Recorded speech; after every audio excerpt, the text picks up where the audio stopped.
tennis ja ma arvan, et Lenna Kuurma mängib Mare Tani vastu näiteks. Või Mare Tani ja koos veel Margit Rüütliga, teeme nii, jah? Nii, valmis. Karmäng.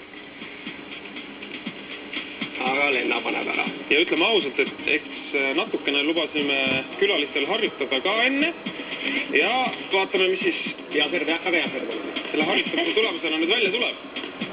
Anna vaata, kui Lenna tahab seda taha joone. Oi!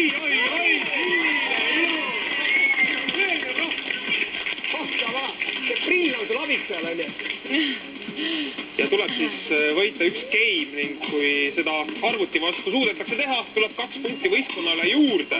Aga see läheb praegu auti. Isegi John McEnroe omal ajal või ütleme siis Björn Borg tagajoonelt nii kõvasti ei lahminud, et hoidis tagasi. Aga Lenna ütles, et ta vist enne mänginud. Oled sa kunagi varem tennist mänginud? Jaa, olen natukene.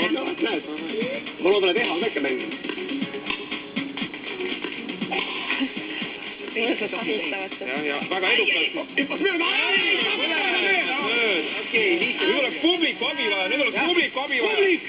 Lenna mängib, aidake! Ava! Hea serv oli jällegi. Väga hea, ära diski enam, jah? Ja Pole hullu! Seda platsi on vahepeal väiksemaks. Ei, mäng jätkub veel, 15-4. Süvenik, et ta nii kõvasti lööb. Vastastel on nüüd jah, matšpall. Mäng toimub viblada, vaata kuidas... Oi, läks ära, ei ole hullu.